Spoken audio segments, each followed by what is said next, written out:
Good afternoon, everybody, and welcome to our Instagram Live. This week we are going to be talking more about getting unstuck in marketing. So this series began last week, last Wednesday, where we spoke about growth mindset and looking at the future to come in terms of trade shows and virtual events. Oh, hi, welcome. Future events as they're coming up in our industry and how everything has changed and how we're all feeling reasonably stuck as it comes to event marketing. So today I've put together for you the next step of that process, which is going to be kind of what we've all come to this realization that we have to go back to the root of marketing. And if any of us studied marketing in school, be it recently or years past, the core of marketing is consistent regardless of the changes in technology and the changes in time, and especially with what's been going on with this recent pandemic. So we can look at this two ways. We can see this as a pain, or we can see this as an opportunity to challenge our thinking. Hi, Sugar, thanks for joining. We could see this as a pain, or we could think about the opportunity of how we can challenge our thinking to move forward into the future and hopefully, create new opportunities for our business. So what has changed? Well, for starters, in 2020, budgets have changed. Businesses are starting to look at marketing expenses, if their sales are down, as something that needs to be a bit more strategic than it's been in the past. So what we've seen on the live trade show floor has been maybe lots of money put into exhibit designs, lots of complex booths, and what we might be seeing in the future, and this is my hypothesis, might be maybe smaller toned down versions, but a little bit more hardcore focus on that actual marketing message. Additionally, the needs and preferences of our customers have possibly changed, and maybe people are thinking about their purchases differently than they have in the past, but at the end of the day, they are still going to go ahead and make their purchases from people that they trust. So I took a little look into the generational thoughts in terms of what affects people's buying power and buying decisions, and what it is that makes them make those purchasing decisions at the end of the day. And we're noticing that as the Generation Y, which is also known as the millennial generation, is actually statistically going to become the largest income producer by the year 2025. And so this generation is typically people born between 1981 and 2000 and I'm sorry, I wrote this down, 1981 and 1996. And so this is going to be the bulk of the income as we approach 2025. And what we're noticing about this demographic is that these people will go into a store or potentially a trade show booth, and they will take a look at all the products, and then they'll go home and they will search on their Google or whatever sources that they choose for the best price on the same product and or a different product. This generation also tends to have a brand appreciation, and they grow their trust, and they appreciate the authenticity of a brand. And so if you can develop the rapport with this customer, you're going to potentially create a customer for life. So they're looking for personalized messages. They're not looking for new, buy this now. They're looking for something that has a little bit more meaning and something that resonates with their actual lifestyles. So why am I telling you all of this about Generation Y and the millennials? At the end of the day, this thinking process is going to apply to both events, face-to-face and on the virtual floor. So as long as we understand what it is that our customer wants, and then we give them that, we deliver it, and then we maybe give them a little bit more, this is probably what's going to make them want to be our customer for a long time. So just taking a step aside, back into that core root of marketing, which we've learned and studied over the years. So what happens when a customer becomes a customer, and what happens before they knew you, and how do they transition from I don't know you yet to a customer for hopefully life? So the first thing is going to be, does the customer already know your company? So this is the awareness phase. Let's think this through on the trade show floor.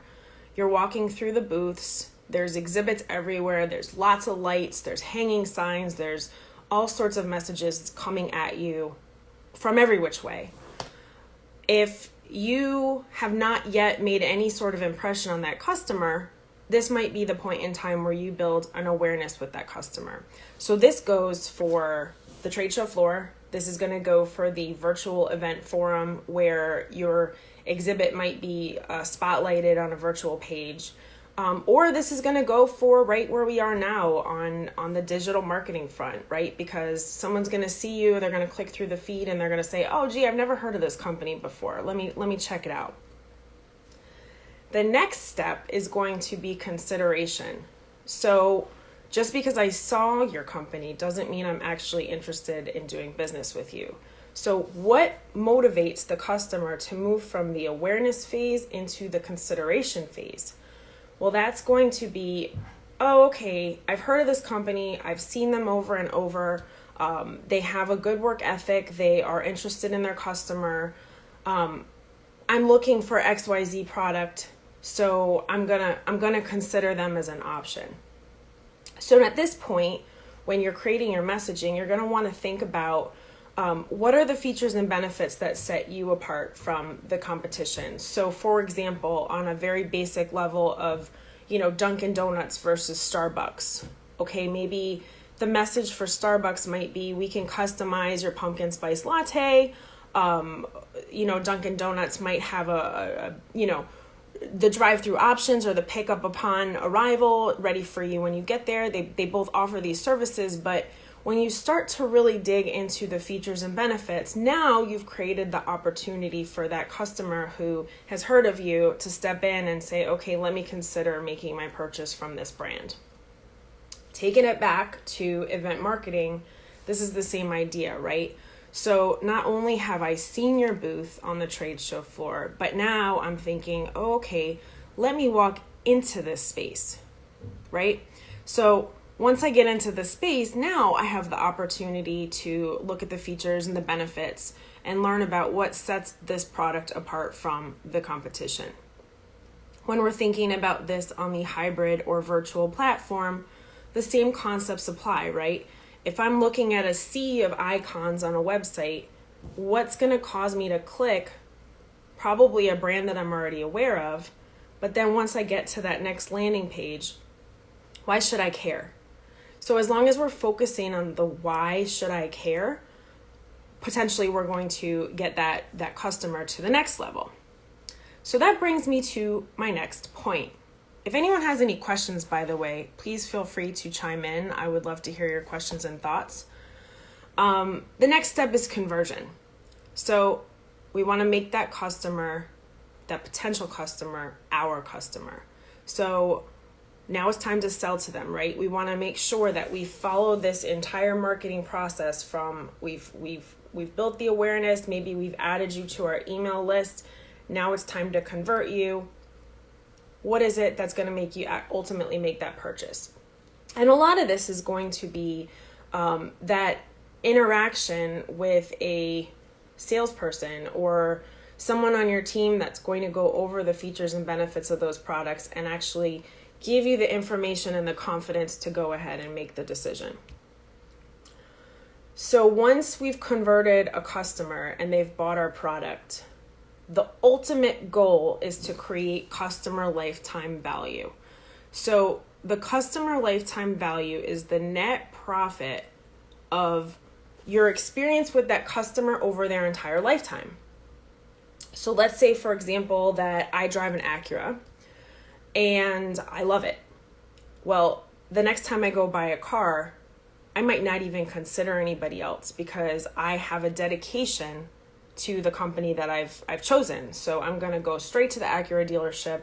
I'm going to test drive their cars. I'm going to check out their new technology packages, and I'm going to be pretty much their customer forever, unless they give me a reason to no longer want to be a customer. Which leads me to my next point, trust. When we're building these relationships and the rapport with the customer, trust is essential. So maybe something goes wrong along this process. Maybe one of our messages on a digital platform doesn't resonate. Maybe we don't use the right language, or we have something that's misinterpreted. Maybe our product has a fault and the customer needs to get it replaced. Maybe there's an issue that, someone buys something and it doesn't work when they get it home. If we are able to build that customer rapport and maintain that customer lifetime value and keep that trust, that's how we're going to have the most impact on this customer lifetime value and ultimately keeping that customer forever. So when we're thinking about customer lifetime value as it pertains to the trade show floor and the virtual event space, we want to be mindful that the people who are engaging with our platforms, especially in face-to-face marketing, want to know that we care about them. So I don't know how many times I've been in a booth and I'll have someone come into the booth and I'm there as the supervisor on site, right? So I'm there to be the support person for the exhibitor.